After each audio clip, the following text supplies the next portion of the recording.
సిరియాపై Israel దాడులు ఎందుకు? ప్రపంచాన్ని భయపెట్టే సిరియా అంశం ఏమిటి? సిరియాను రెబెల్స్ ప్రశాంతంగా ఉంచగలరా? బషర్ అల్ అసద్ సిరియాను వదిలేసి 4 రోజులైంది. ఇప్పుడు ప్రపంచమంతా సిరియా రాజధాని డమస్కస్ వైపు చూస్తోంది.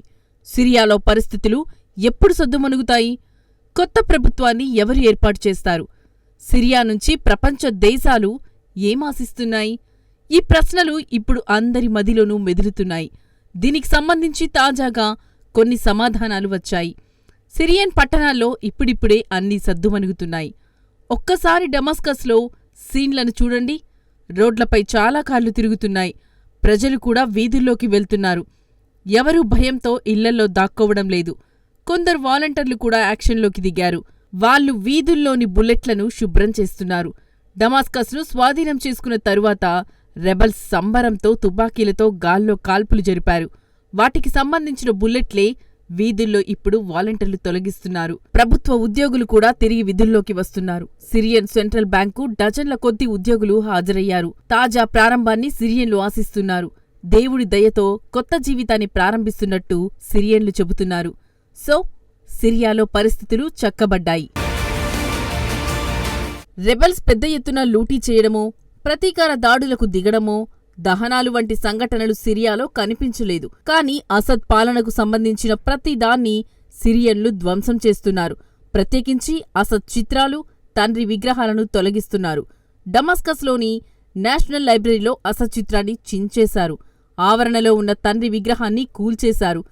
ఎక్కువగా రెబెల్స్ సెడ్నాయా జైలుపైనే దృష్టి సారించారు. డమాస్కస్ శివార్లలో ఈ జైలు ఉంటుంది. మాజీ ఖైదీలు ఈ కారాగారం గురించి భయంకరమైన కథలను చెబుతారు.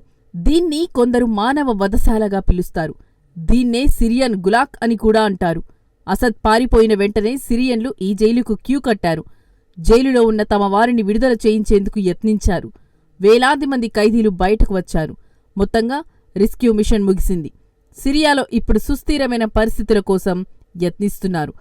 అలా సాధారణ పరిస్థితులు ఏర్పడతాయా లేదా అన్నది చెప్పలేము. ఈ పరిణామాలే సిరియన్ రెబెల్ గ్రూపుల వద్దకు మనల్ని తీసుకెళ్తుంది. తిరుగుబాటుల దారుల నుంచి పాలకులుగా వారు ఎలా మార్పు చెందుతారు?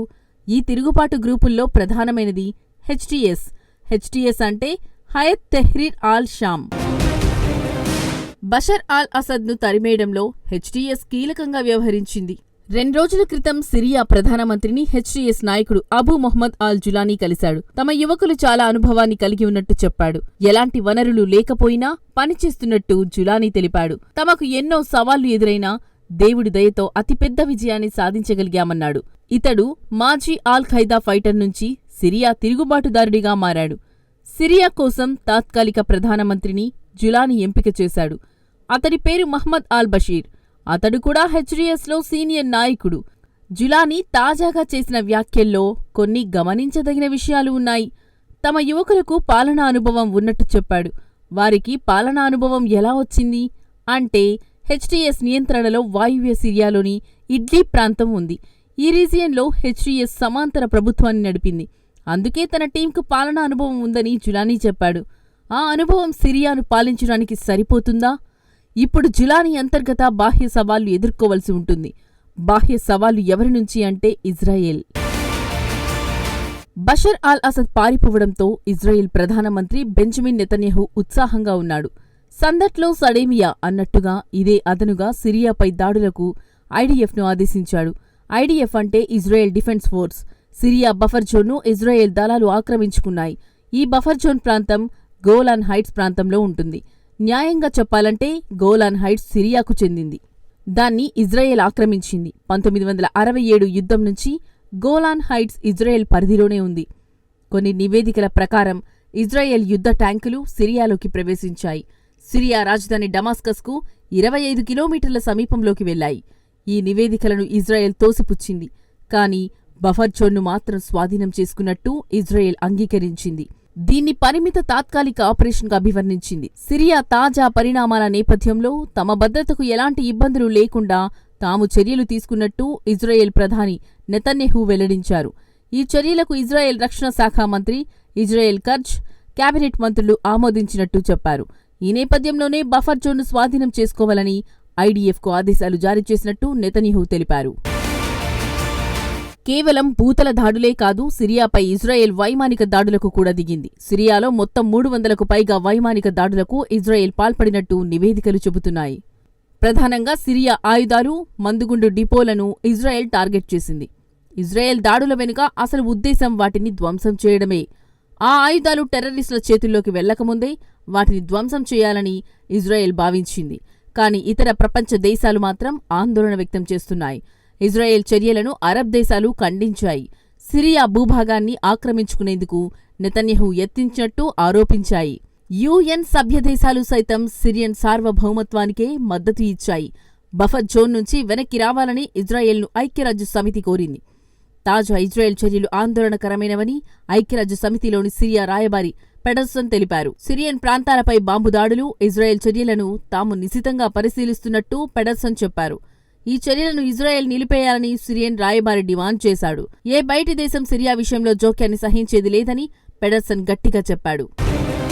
సిరియా భూభాగాన్ని ఇజ్రాయెల్ సొంతం చేసుకునేందుకు యత్నిస్తోంది. రెబల్స్కు ఇజ్రాయెల్ నుంచి భవిష్యత్తులో మరిన్ని సవాళ్లు తప్పవు. ఇక అంతర్గత సవాళ్లు ఏమిటి? సమ్మలిత రాజకీయ ప్రక్రియను ప్రారంభించడమే రెబల్స్కు అసలైన సవాల్. సిరియా మొత్తం భూభాగం రెబల్స్ నియంత్రణలో లేవు. ఈశాన్య సిరియా కర్డిష్ గ్రూపుల నియంత్రణలో ఉన్నాయి. ఈ గ్రూపులకు అమెరికా అండదండలు ఉన్నాయి. వారిని జులానీ కలుపుకుంటాడా అన్నదే అసలు ప్రశ్న. దీనికి మిశ్రమ స్పందన వస్తోంది. అయితే గతంలో నుంచే టర్కీ మద్దతు ఇచ్చే రెబల్స్కు, అమెరికా మద్దతు ఇచ్చే కర్డిష్లకు శత్రుత్వం నెలకొంది. కానీ ఒక పట్టణం గురించి ఈ రెండు గ్రూపులు డీల్ కుదుర్చుకున్నాయి. ఈశాన్యంలో ఉన్న ఆ పట్టణం పేరు మంజీబ్. ఈ పట్టణంలో కర్డ్లు, తిరుగుబాటుదారులకు మధ్య పోరాటం జరిగింది. కానీ వారికి మద్దతు ఇచ్చే దేశాలు టర్కీ, అమెరికా ఓ డీల్పై సంతకం చేశాయి. ఈ ఒప్పందం ప్రకారం కర్డిష్లు మంజీబ్ పట్టణం నుంచి వెనక్కి వెళ్లారు. అసద్ సొంత పట్టణం విషయంలో కూడా ఇలాంటి డీల్ జరిగింది. ఈ పట్టణాన్ని అలవాయిడ్స్ అనే తెగ నియంత్రణలోకి తీసుకుంది. ఇది ముస్లింలలో మైనార్టీకి చెందిన తెగ. చాలా వరకు అసద్ ప్రభుత్వానికి అలవాయిడ్స్ మద్దతుగా ఉన్నారు. కానీ ఇప్పుడు వారు కూడా తిరుగుబాటుదారులకు స్వాగతం పలుకుతున్నారు. అలవాయిడ్స్ నిజంగా రెబల్స్కు స్వాగతం పలికితే కొత్త పాలకులకు మరీ బలాన్ని ఇస్తుంది. పశ్చిమ ఆసియా ప్రాంతంలోని చాలా దేశాలు సిరియా పరిణామాలను నిశితంగా పరిశీలిస్తున్నాయి.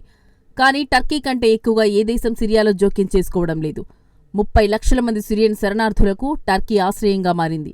ఇప్పుడు వారందరినీ తిరిగి సిరియాకు పంపేందుకు టర్కీ అధ్యక్షుడు ఎర్డోగన్ ప్లాన్ వేస్తున్నారు.